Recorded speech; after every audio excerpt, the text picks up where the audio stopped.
சரி சார் இங்கே வர்ற பேஷண்ட்டுக்கு எது மாதிரியான சிகிச்சைகள் கொடுக்குறீங்க? சார், சித்த மருத்துவத்தின் முறைப்படி வந்து நாடி பார்த்து அதுக்கப்புறம் பார்த்தீங்கன்னா அவங்களுடைய அந்த ரிப்போர்ட் பார்த்துட்டு அதுக்கு ரிப்போர்ட்டுக்கு தகுந்த மாதிரி நம்ம மெடிசின்ஸ் வந்து கொடுக்குறோம் சார். கொடுக்குறீங்க. சார் இங்கே என்ன மாதிரியான சிறப்பான சிகிச்சைகள் கொடுக்குறாங்க? இங்கே பார்த்தீங்கன்னா கிட்னிக்கு நல்ல சிறப்பான சிகிச்சை தராங்க. அது கிட்னி ஃபெயிலியர், கிட்னி ஸ்டோன், அப்புறமா அந்த புரோட்டீன் யூரியா அந்த மாதிரி கேசஸ் எல்லாம் பார்க்குறோம். அது இல்லாமல் பார்த்தீங்கன்னா சுகருக்கு பார்க்குறோம், டயபெட்டிஸ் கேஸ் பார்க்குறோம், அது இல்லாமல் குழந்தையின்மை கேஸ் பார்க்குறோம், அது இல்லாமல் ஸ்கின்னுக்கும் பார்க்குறோம், அது இல்லாமல் ஐக்கும் பார்க்குறோம், கண்ணுக்கும்.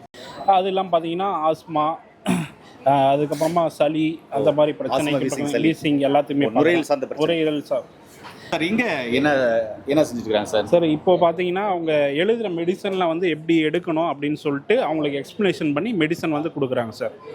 ஆமாம், இங்கே சொல்கிற அறிவியலின் படி கொடுப்பாங்க. ஆமாம், இதெல்லாம் சித்தா இந்த பேஸ்டு கம்பெனி பேஸ்டு மெடிசன் எல்லாமே இருக்கும். கம்பெனி பேஸ் மெடிசன் வச்சுருக்கீங்க? ஆமாம் சார். இது பாருலாம், இதெல்லாம் கம்பெனி பேஸ் மெடிசன் இல்லைங்களா? ஆமாம் சார். நண்பர்களே, விலையில் நிறைய போட்டுக்கிறதுனால அவங்கள கழட்ட முடியலன்றதுனால அந்த நாடி பார்க்குறாங்க, இல்லைனா விலையில் கழட்டி தான் நாடி பார்க்கணும். இப்போ நாடி பார்க்குறாங்க. அம்மா, நீங்கள் என்ன பிரச்சனைக்காக வந்தீங்க? குழந்தை இல்லைங்க. குழந்தையின்மைக்காக. எத்தனை வருஷமா? 11 வருஷம் ஆச்சு. ஓகே, இப்போ அவங்க என்ன கம்ப்ளைண்ட் சொல்கிறாங்கன்றத பார்க்கலாம். உங்களுக்கு அது இருக்குதான்னு சொல்லுங்கள். இப்போ நாடி நீங்கள் பார்க்குறீங்களாம்மா?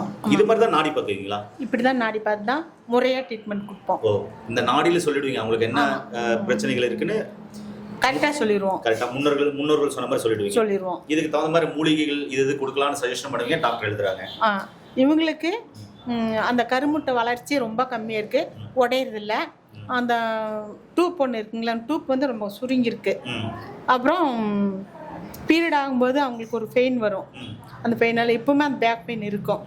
எல்லாத்துக்குமே அது நம்ம மெடிசன் கொடுத்துருவோம். வேற என்ன பிரச்சனை இருக்குது அவங்களுக்கு? வேற பிரச்சனை ஒன்றும் இல்லை. அந்த கர்ப்பப்பை டூப்பில் போகிற மட்டும்தான் அடப்பு இருக்கும். அவங்களுக்கு தைராய்டு பிரச்சனையும் இருக்கு. தைராய்டு பிரச்சனை இருக்கு. இதுலயே தெரிஞ்சிருமா?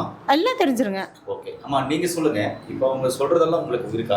இருக்கு சார். ஏதாவது ரிப்போர்ட் பண்ணி உங்க கிட்ட காமிச்சீங்களா? ஆமாக்கா, இல்ல எது காமிக்கவே நாடி கொடுத்து சொல்றாங்களா? இல்ல மனசார சொல்லுங்க, ஏன்னா நீங்க சொன்னதுனால சொல்லாதீங்க. இல்லம்மா, இல்லனா அவங்க நாடி பார்த்து தான் சொல்றாங்க. நான் ரிப்போர்ட்லாம் காமிக்கல. நீங்க டாக்டர் கிட்ட தான் கொடுக்க போறீங்க. ஆனா இங்க கரெக்டா சொல்றாங்க. இவங்க சொன்ன பிரச்சனை இருக்கு. ஓகே. அதே மாதிரி கிட்னி ஃபெயிலியர் இருக்குது, சோரியாசிஸ் இருக்குது, உடல் எடை குறைக்கணும், வெரிகோஸ் வெயின் இருக்குது, ஆஸ்மா விசிங், சைனஸ் சம்மந்தமான பிரச்சனை பல வருஷமாக இருக்குது, கிட்ட பார்வை, தூர பார்வை, கண்ணாடி போட்டிருக்கோம், பல வருஷமாக இருக்குது, இதுக்கு தீர்வே இல்லையா அப்படின்றவங்களுக்கு இங்கே சிறப்பான சிகிச்சைகள் கொடுத்துட்டு இருக்காங்க. இதே மாதிரி தான் எல்லா இடத்துலையுமே சித்தா டாக்டர் இருக்காங்க. உங்கள் அருகில் இருக்கிற சித்தா டாக்டரை கன்சல்ட் பண்ணி அங்கே நீங்கள் பெஸ்ட்டான ட்ரீட்மெண்ட் எடுத்துக்கலாம். ஆனால் தொடர்ந்து அவங்களை ஃபாலோ பண்ணும்போது எத்தனை வருஷம் உங்களுக்கு சிவியரான பிரச்சனைகளாக இருந்தாலும் சரி,